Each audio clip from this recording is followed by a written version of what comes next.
Hello বন্ধুরা, চলে এসেছি একটা নতুন রান্নার রেসিপি নিয়ে। মাছের মাথা দিয়ে লাউ ঘন্ট কিভাবে বানালাম ভিডিওটি পুরো দেখতে হবে, স্কিপ করা যাবে না। অনেক টিপস অ্যান্ড ট্রিক্স আছে। আর যারা মনে করছো পুরো ভিডিওটা দেখার সময় নেই, তারা দেখে নাও শুক্লার রান্নার ম্যাজিক আমার ফেসবুক পেজে শর্টস ভিডিও। চলো দেখা যাক কিভাবে বানাচ্ছি। লাউ কিন্তু আগে খোসা ছাড়িয়ে নিতে হবে। খোসা ছাড়ানোর আগে চাইলে একটু জল দিয়ে ধুয়ে পরিষ্কার করে নিতে পারো। খোসা ছাড়ানো লাউটাকে বড় বড় টুকরো করে কেটে নিলাম। আমি এখানে দেখো 4 টুকরো করে নিচ্ছি।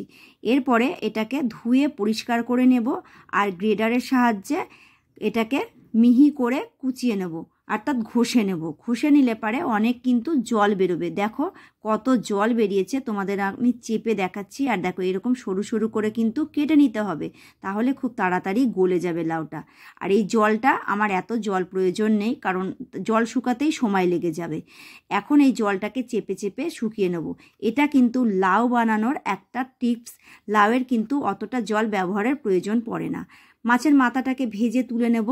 মাছের মাথাটাকে এপিট ওপিট লাল লাল করে ভেজে নেওয়ার আগে নুন হলুদ অবশ্যই মাখিয়ে নিতে হবে। এখন কড়াইয়ে ফোড়ন দিয়ে দিলাম কাঁচা লঙ্কা। আমি আমার পছন্দের মতো একটা ডিজাইন করে কেটেছি, তোমরা তোমাদের মতো কাটতেই পারো। একটু নেড়ে চেড়ে নিলাম। এবারে দিয়ে দিলাম গোটা জিরে ফোড়ন। গোটা জিরেটাকে দিয়েও একটু নেড়ে চেড়ে নেব। বেশ একটু ফেটে গেলে পারে দিয়ে দেবো একটা গোটা তেজপাতা। তেজপাতাকে ছিঁড়ে ছোট ছোট টুকরো করে নিয়েছি। তেজপাতাটা তেলে দিয়ে একটু নেড়ে চেড়ে নিলাম। এবারে দিয়ে দিলাম একটা টমেটো। তোমরা চাইলে দিতে পারো, না চাইলে না দিতে পারো, তবে টমেটো দিলে পরে টেস্ট কিন্তু একটু ভালো আসে। আমি এখানে কিন্তু পেঁয়াজ রসুনের কোনো ব্যবহার করব না। পেঁয়াজ রসুন ছাড়াই কিন্তু আজকের এই লাউ ঘন্টটা বানাবো।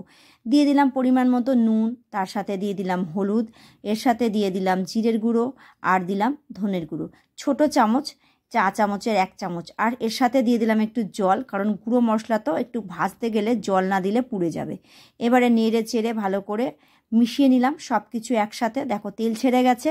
এবারে আমি দিয়ে দেবো মাছের মাথাটা, যেটা আগে থেকে ভেজে রেখে দিয়েছিলাম। আর মাছের মাথা দিয়েও বেশ একটু নেড়ে চেড়ে মশলার সাথে মাখিয়ে নিতে হবে। এবার তোমরা তোমাদের পছন্দ মতো মাছ এখানে কিন্তু ব্যবহার করতে পারো। আমি এখানে রুই মাছের মাথা ব্যবহার করেছি, কাতলা মাছের মাথাও কিন্তু ব্যবহার করা যেতে পারে, খুব ভালো টেস্ট আসে। এরপরে দিয়ে দিলাম লাউ। জল দেখো চেপে চেপে নিয়েছি, নিয়ে এবারে দিয়ে দিলাম।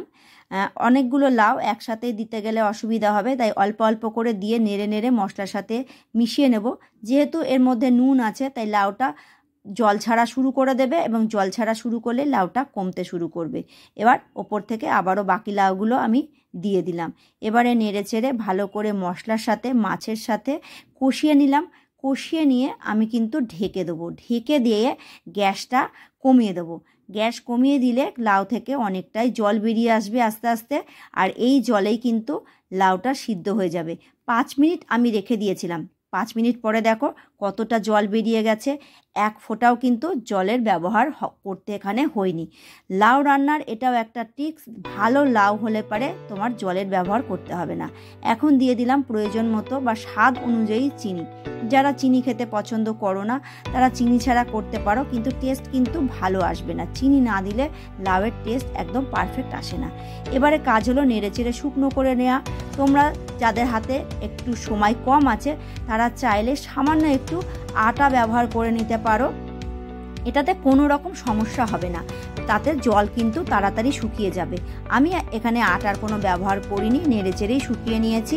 আর দেখো তেল ছেড়ে যতক্ষণ বেরিয়ে না আসছে ততক্ষণ কিন্তু এটা নেড়ে নেড়ে শুকাতে হবে, তবেই কিন্তু পারফেক্ট এর স্বাদ আসবে। ভিডিওটি কেমন লাগলো কমেন্ট করে জানিও। ভালো লাগলে শেয়ার করে দিও বন্ধু বান্ধবের সাথে। আর একটা নতুন রান্নার ভিডিও নিয়ে হাজির হব।